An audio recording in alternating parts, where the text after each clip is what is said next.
नमस्कार दोस्तों, मैं रोहित चौधरी यूनिटी क्लासेस में आपका स्वागत करता हूं।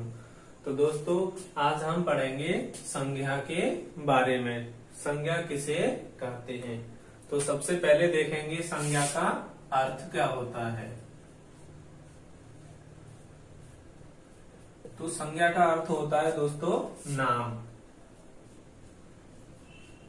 यानी कि हम कह सकते हैं जो भी वस्तुएं या व्यक्ति हमें दिखाई देते हैं जिनका कोई न कोई नाम होता है, यानी जो भी हमें इस विश्व में या संसार में कुछ दिखाई देता है और जिसका नाम है, वह सभी दोस्तों क्या है? संज्ञा। वह सब किस में आएंगी? संज्ञा में आएंगी, यानी व्यक्ति का नाम हो या कोई भी वस्तु का नाम हो। देखते हैं परिभाषा।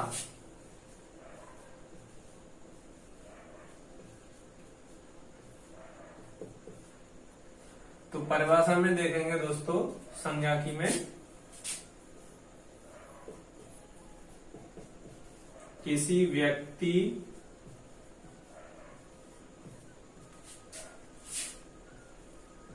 वस्तु, स्थान और भाव, यानी किसी व्यक्ति, वस्तु, स्थान या भाव के नाम को क्या बोलते हैं?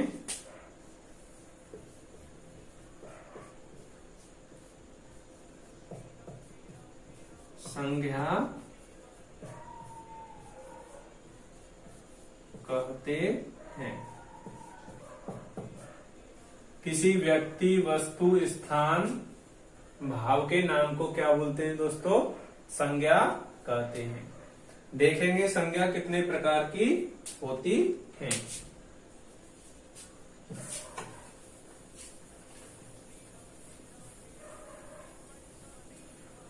तो व्युत्पत्ति के आधार पर अगर दोस्तों संज्ञा देखेंगे तो 3 प्रकार की होती हैं, यानी कि मैंने रूढ़ शब्द के बारे में बताया था, यौगिक और आपका योग रूढ़।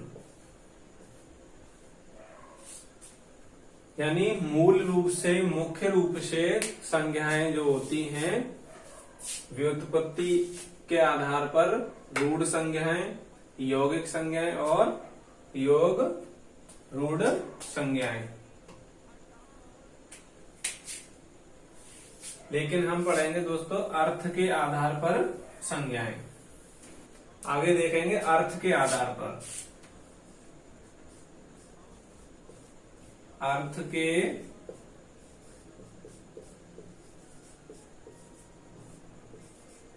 आधार पर, अर्थ के आधार पर दोस्तों संज्ञाएं होती हैं आपकी 5 प्रकार की। कितनी होती हैं? 5 प्रकार की होती हैं। देखेंगे कौन कौन सी होती हैं। नंबर 1,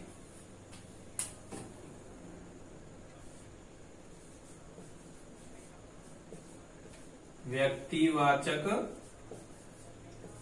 संज्ञा।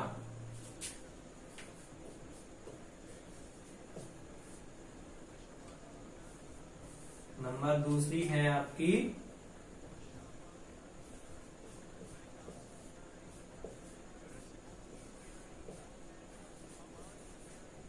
जातिवाचक संज्ञा। 3 है दोस्तों आपकी भाववाचक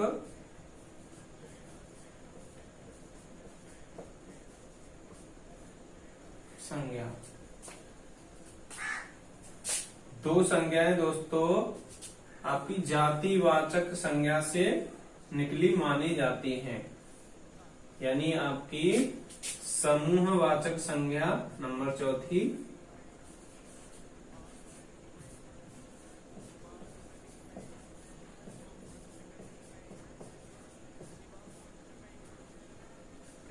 और नंबर 5 है आपका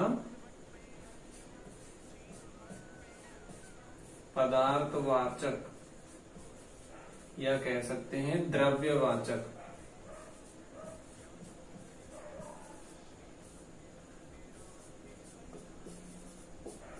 संज्ञा।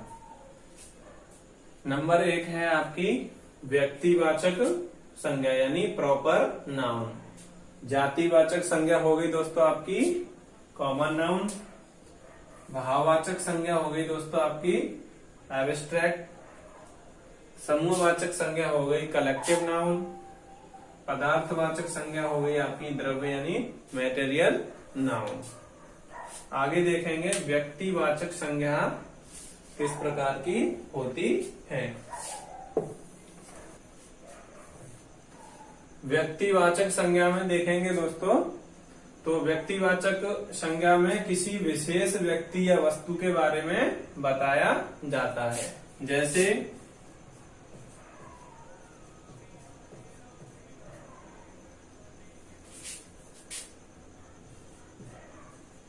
राम, श्याम, मोहन, राधा, गीता, यानी कोई भी अकेला नाम होना चाहिए। जैसे हिमालय,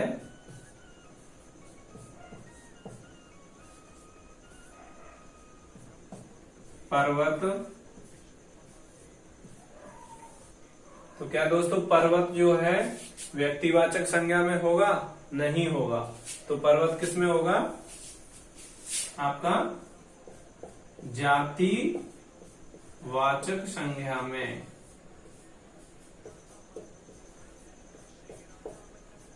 जातिवाचक संज्ञा में क्यों होगा? क्योंकि दोस्तों पर्वत कई सारे पर्वतों की श्रृंखला होती है, यानी बहुत सारे पर्वतों के नाम होते हैं, बहुत सारी चोटियां होती हैं। अगर यहाँ पे पर्वत नाम बोला जाए तो दोस्तों होगा आपका जातिवाचक संज्ञा।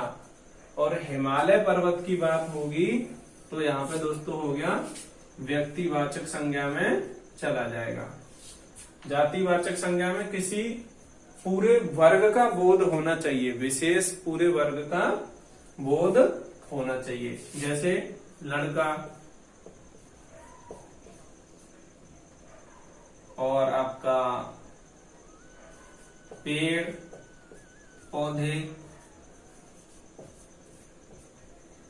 लड़का हो गया, पेड़ पौधे हो गए, पशु, पक्षी, घोड़ा,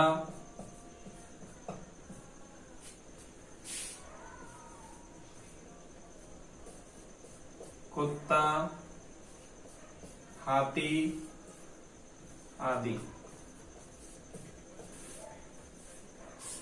आगे देखेंगे दोस्तों भाववाचक संज्ञा। नंबर 3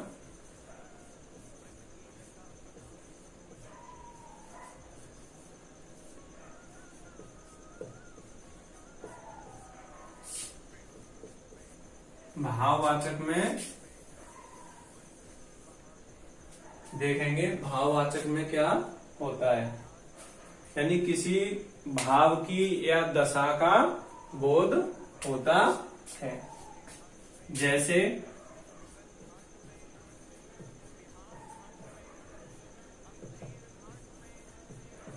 क्रोध,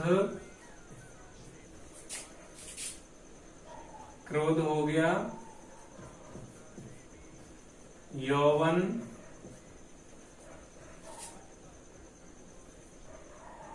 यानी कि सुंदरता होगी,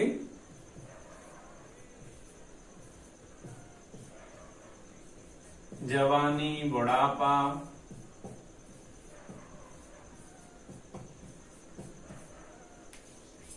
ये किस में आएंगे? भाववाचक संज्ञा में आएंगे। आगे देखेंगे संज्ञा से अर्थ स्पष्ट होता है दोस्तों कि किसी वर्ग के बारे में बात की जाए। नक्षत्रों का समूह हो गया आपका, चाबियों का गुच्छा हो गया दोस्तों। यानी एक ग्रुप होना चाहिए, किसी भी चीज का वर्ग होना चाहिए। तो समूहवाचक में आपके होंगे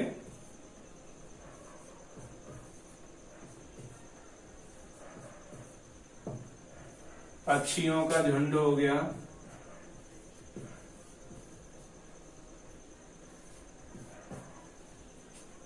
सेना हो गई आपकी, पुलिस हो गई, एक आदमी पुलिस नहीं होता, पुलिस पूरा क्या होता है, वर्ग होता है। छात्र वर्ग हो गया,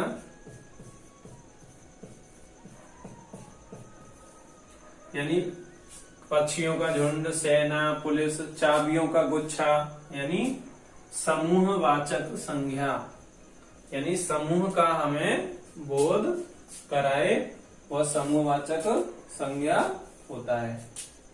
आगे देखेंगे द्रव्यवाचक संज्ञा में देखेंगे सोना, चांदी, लोहा, दूध आदि। गैसें भी इसी में आएंगी दोस्तों,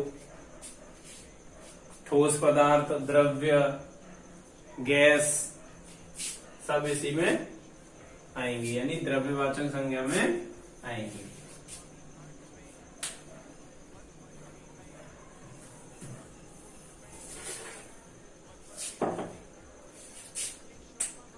आगे देखेंगे दोस्तों जातिवाचक संज्ञा से भाववाचक संज्ञा में कैसे बदलते हैं।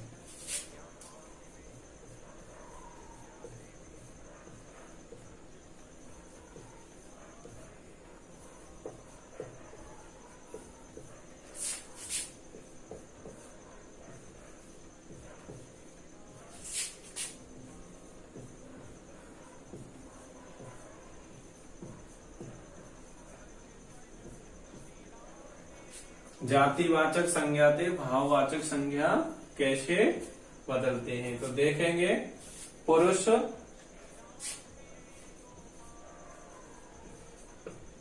पुरुष कैसी संज्ञा होगी आपकी, जातिवाचक संज्ञा, तो इसकी भाववाचक संज्ञा क्या होगी, पौरुष,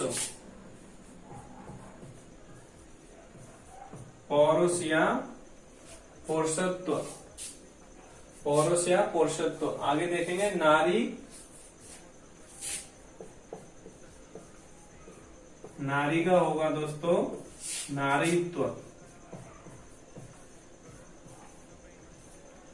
आगे देखेंगे मनुष्य,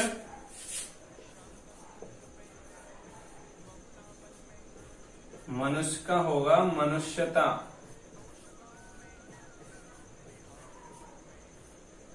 मनुष्यता।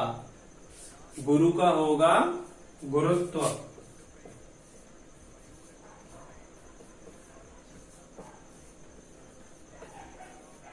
गुरु का होगा गुरुत्व। आगे देखेंगे सर्वनाम से भाववाचक संज्ञा कैसे बदलती हैं।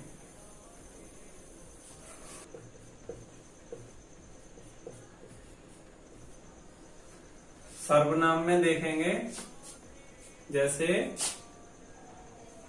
मम, मम से होगा ममत्व। आगे देखेंगे अपना,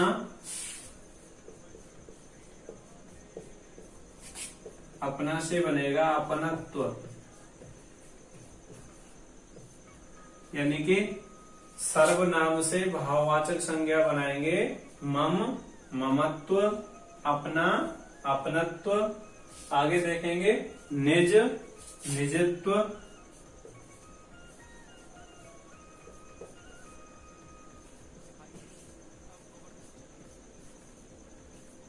निज का क्या होगा निजत्व। आप, आपका होगा आपा।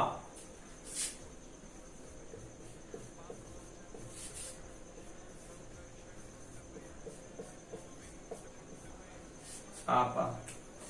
आगे देखेंगे विशेषण से भाववाचक संज्ञा बनाना।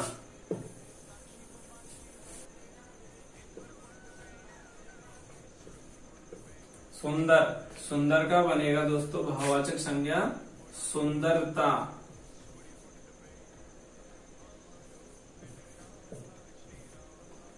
सुंदरता। आगे देखेंगे वीर, वीर से बनेगा वीरता।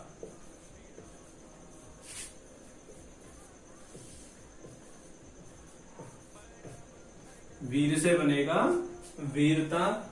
आगे देखेंगे धीर से धीरता।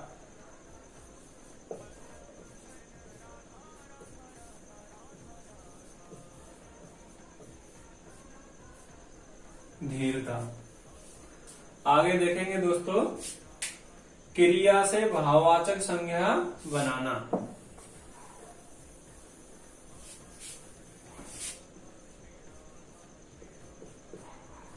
थकना से बनेगा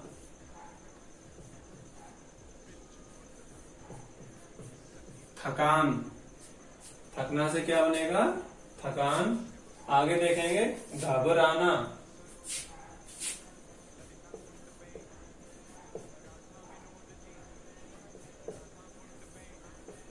घबराना से बनेगा घबराहट।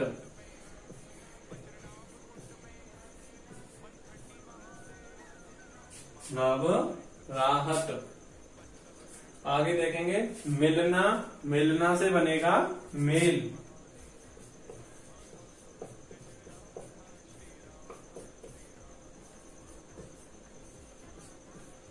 तो इस प्रकार दोस्तों विशेषण से भी भाववाचक संज्ञाएं बनती हैं, जातिवाचक से भी भाववाचक संज्ञाएं बनती हैं, क्रिया से भी भाववाचक संज्ञाएं बनती हैं। आगे देखेंगे अव्यय से भाववाचक संज्ञा बनाना।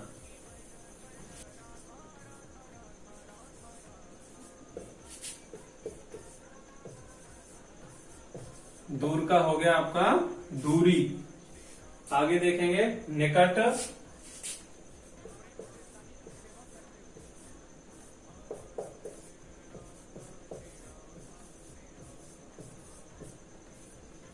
निकट से बनेगा भाववाचक संज्ञा निकटता।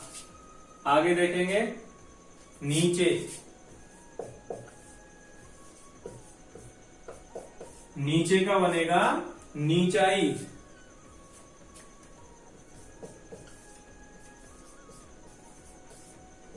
नीचे का बनेगा नीचाई। और देखेंगे समीप का बनेगा समीपता।